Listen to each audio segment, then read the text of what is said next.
A local football coach is making it his mission to draw up game-changing plays for his students, both on and off the field. Yeah, Coach Jamie Deese at Forest Hills High School in Marshville is turning things around for his program. But right now, more than 20 of his players are holding a 4.0 GPA or higher. Wow. WCNC Charlotte's Miles Harris gives us a closer look at the impact Coach Deese is making. Head football coach at Forest Hills High School is going above and beyond his coaching duties and really emphasizing the word student and student athlete for his players and setting them up for success beyond their playing days. I'm trying to get kids to understand is, there's a great importance in just playing football. More than just a football coach, but a life-changing mentor.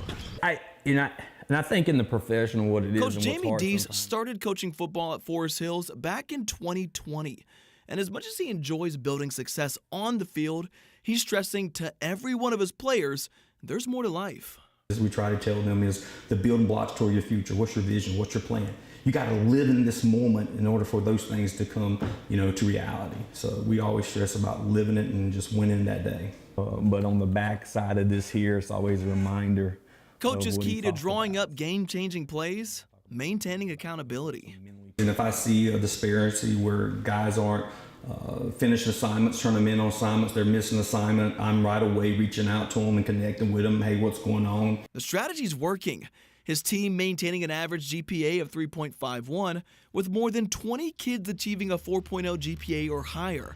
Numbers that parent Yolanda Baker can be proud of. He's focused on their academics, making sure that they're not just accountable, but really just enjoying what they learn and knowing that this is a lifelong journey. Found some of these old photos and I hung it up on the wall. Coach's hope is to build a strong, clear future for the next generation. To put together a product that the community has a sense of pride about, and that our kids walk around this campus, this community, to wherever their future endeavors lies, and they can have a sense of pride about themselves and what they're capable of. In Marshville, Miles Harris, WCNC Charlotte. Severe thunderstorm warnings and flash flood warnings will pop up like this on our weather maps or on radar apps. But we can learn more from these polygons. Let's raise that weather IQ. Let's start with severe thunderstorm warnings. They're issued when a storm could or is producing winds of at least 58 miles per hour or quarter-size hail. This is considered a base warning. Tier 2 is considerable. This means a severe thunderstorm could produce 70 mile per hour wind gusts or golf ball size hail. The most severe tier is destructive. These storms can produce hurricane force wind gusts of 80 miles per hour or greater, or hail the size of baseballs. Our WCNC Charlotte app will notify you for any severe thunderstorm warning, but the wireless emergency alert system will notify your phone only if the severe thunderstorm warning is tagged destructive. Flash flood warnings are issued when a sudden violent flood happens. These two come in tiers. A base is issued most often when any flash flood danger is possible, but a considerable warning is issued when urgent action is needed to protect lives and property. In the worst case scenario, a catastrophic tag will upgrade the warning to a flash flood emergency. This rare event means flash flooding is a severe threat to human life, causing devastating damage. Your phone will automatically sound for any considerable flash flood warning or flash flood emergency. When it comes to tornadoes, it's simple. Your phone will be notified for all tornado warnings. And in rare cases, a tornado emergency will be issued when a deadly catastrophic tornado has been confirmed. So take all warnings seriously, and we're here to keep you weather aware. I'm meteorologist Chris Mulcahy with WCNC. With your help, WCNC Charlotte is making a difference in our community. Beautiful day, so many people helping. This is incredible. Let's spread that love tonight. Here is a $5,000 check that you guys can use to further the mission. There is nothing on earth like the feeling of giving back with your hands. $5,000 to you and Block Love Charlotte for what you guys do. If you'd like to make a difference, go to WCNC.com/make-a-difference now. Well, here is a Women's History Month fact. 50 years ago, women could not have credit cards in their own name. And we've certainly come a long way since then, but women often still struggle to get ahead. Absolutely. That's why we're highlighting this success story. A local woman who went from deep in debt to property owner. Larry Sprinkle shows us how she discovered where's the money. Getting ahead in life usually involves sacrifices. For Jasmine Hall, it meant taking 3 steps back so she could jump 10 forward for some real personal success. During COVID, Hall was in so much debt, she figured the only way to sell herself free was to move herself and 2 children back home. I had $14,000 in credit card debt, $11,000 car payment. Not only did she manage to dig herself out of that hole, she also became determined to create the foundation for financial freedom. And this is how she did it. I got my real estate license, became a realtor, and I saved up some money to buy a triplex. My tenants paid our mortgage, and my expenses went down. So monthly, $300, right? Wi-Fi, water bill. Jasmine has since purchased 3 single-family homes and a condo on her way to her own real estate empire. And she's learned a lot during the process, mostly about herself. The hardest part was getting out of my own way. The hardest part was logging into that therapy session and telling her everything I was going through and what I needed to get over. And once I was able to get over that, my self-sabotaging stopped.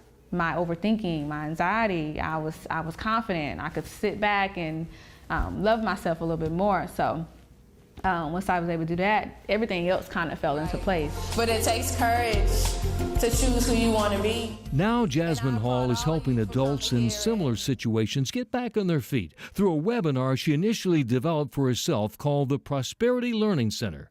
The monthly webinar shares secrets of personal development, financial literacy, career, and wealth development. She also created a 12-week program for teenagers called the Academy of Future Leaders, where students can earn $300 towards starting their own business. It's like a call to action for small businesses, for our youth, and for our low-income families to kind of bring back that happy life and letting people know that you can kind of create the life you want to create. Jasmine Hall is living proof it can be done. It might just take a little sacrifice along the way. Larry Sprinkle, WCNC Charlotte. Now, Larry also tells us Hall hopes to invest in affordable housing next year. Her group raised $170,000 by working at Panthers and Charlotte FC games, and they are looking for more funding and volunteers to help. You can learn more about this nonprofit at WCNC.com. Hacksaw Family is seeking solutions for other families impacted by autism. They say this all started when insurance wouldn't cover crucial therapies for their son. And that fight sparked the idea of starting this nonprofit now, Autism Strong, so others won't have to struggle. As our Michelle Bowden reports, they're already making such a huge difference in just these last few years. This story is both heartbreaking and heartwarming, and remarkable in how this family took what happened to them and turned it around to help so many others in our community. Landon Toms was just 18 months old when his mom remembers feeling like she lost a piece of him. He was just sitting there, just kind of lost in a world. And we were like, Landon, where are you? Can you pay attention to us? Doctors told the family Landon was autistic. It's challenging as a father, especially as your son. You have visions of what your son is going to do. They're going to play sports, they're going to do this, you're going to teach him about girls, you're going to do all that stuff. And when it's not that journey, it's tough. But ultimately you have to realize it's not like you're not going on a journey, you're just going on a different journey. Hey, buddy. A big part of that journey, a unique therapy that almost immediately brought a big piece of Landon back. It's called Applied Behavioral Analysis, or ABA. Eye contact, because we lost it completely, and we thought he was deaf. Get the book. Show us what you want. So when he started the ABA therapy, he started to look at us again. Show us. And started to notice us again. You want food? You want milk? They say it was a game changer. He is nonverbal, but through ABA, we've been able to use pictures, and now we're looking at using a device. My iPad? For other types of communication with us. Here you go. With so much progress, they were stunned to get an unsettling call from their insurance company. About a year into it, insurance was telling us, hey, we're not going to cover it anymore. And that rocked our world too. How are we going to afford this therapy that can cost up to $60,000 a year? It was crushing, and we were like, we know this is what he needs, but we can't afford it. It took a year of fighting to get coverage back, but it also got them thinking. A lot of times you question is, why? Why me? Why our son?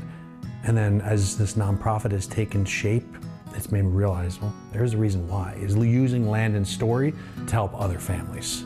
They founded their own nonprofit, Autism Strong, and in their first year raised $8,000. Last year, they raised more than $1.4 million. more than $3.2 million total since they started. That's what life's about. To me, life is about being able to help other people along the journey and give back. So far, they've helped more than 600 local families pay for these much-needed therapies. It's everything. It's why we exist. And, to me, knowing that you're able to help a family that is struggling and they're having to choose, hey, do I pay the power bill this month or do I get my child therapy? That's a decision you don't want any family to have to make. One of the big ways they raise so much money is their big annual gala. It is coming up. If you'd like more information, we've got everything you need on our website, WCNC.com. Reporting in Charlotte, Michelle Bowden, WCNC Charlotte. They're such a light for other families. Yeah. You can't imagine if you haven't been through something like that, you just don't know where to start, right? So it's great that they are helping folks find that path. That annual fundraising event is called Hope Strong. It's a blue tie gala, and it's happening Saturday night in Uptown. Not much time. Yeah, you can find all the details on the gala and also other ways to help by looking for Michelle's article on our website and inside our mobile app. Meantime, tonight. Verify, WCNC Charlotte. Verify is all about trying to make a difference in the community by making sure that the community has the correct information. This is what we know, and hey, this is what we don't know. Sometimes you're actually surprised by the answer. Verify the difference. Verify is a great way to combat that misinformation, making sure that people know the process of the reporting. Time now to connect the dots when we make the news make 6. We're springing forward at 2 a.m. this Sunday for daylight saving time. Losing an hour could have a big impact on your sleep, not just this weekend, but in the months ahead. Why can it seem harder to get sleep in the summer? Let's connect the dots. Some of that can be blamed on daylight saving time. It's because we're exposed to extra sunlight later in the day after the clock change. More light in the evenings can suppress our body's production of melatonin, the hormone that tells us when to get some sleep. And the hotter weather doesn't help. Your body temperature should fall by a few degrees before bed to help you get deep sleep. But the hotter your home, the harder it is to get cool. The best way to get back on track is to set a sleep schedule and stick to it. And give your body time to unwind and get into a sleep mood. Lower the lights, relax, and turn off those devices at least an hour before bed. And that is connecting the dots. This morning we've been asking you, do you love or hate daylight saving time? Folks already chiming in and texting. One person saying they hate it. Another person saying daylight savings, boo. The more daylight, the better. Somebody else chiming in. Let us know what you think. 704-329-3600. To this, another push to provide mental health resources to Carolina's most vulnerable students. We do thank you for sticking with us this evening for the news at 6. I'm Vanessa Rufus. And I'm Colin Mayfield. Now, in the aftermath of a deadly school shooting in Uvalde, Texas, Congress dedicated money to help prevent future school violence and improve student mental health. But our Where's the Money investigation found new schools in the Carolinas are actually putting that money to use. Yeah, not many schools tonight. Nearly 2 months after our Nate Morabito exposed this problem, South Carolina is making a second effort to deliver millions of federal dollars to students who are most at risk. When we discovered South Carolina had only awarded this money to a dozen school districts, the Department of Education said it would find a way to spend the rest of the money. Well, now, if everything goes as planned, more than twice as many school districts could receive this potentially life-saving money in round 2. In Uvalde, Texas, a gunman murdered 2 teachers and 19 children. Almost 2 years later, millions of dollars in grants sit unused. Funds elected leaders approved to prevent another Robb Elementary School shooting. It makes no sense to me for these dollars to be offered by the federal government to be sitting in coffers while our schools are not as safe as they can be. We need to do better. It's a revelation WCNC Charlotte took all the way to the top. First with the Secretary of Education, and then with the Vice President herself. Well, that's part of why I'm here, to make sure that the money gets to where it needs to be going. These so-called Stronger Connections grants are meant to help school districts with high rates of poverty, bullying, absenteeism, and exclusionary discipline. Sometimes I just think I'm not sure how some of these children kind of survive their life. But York School District 1 is the only school system in the Charlotte area that's received a grant so far. The district is using the money to ensure every school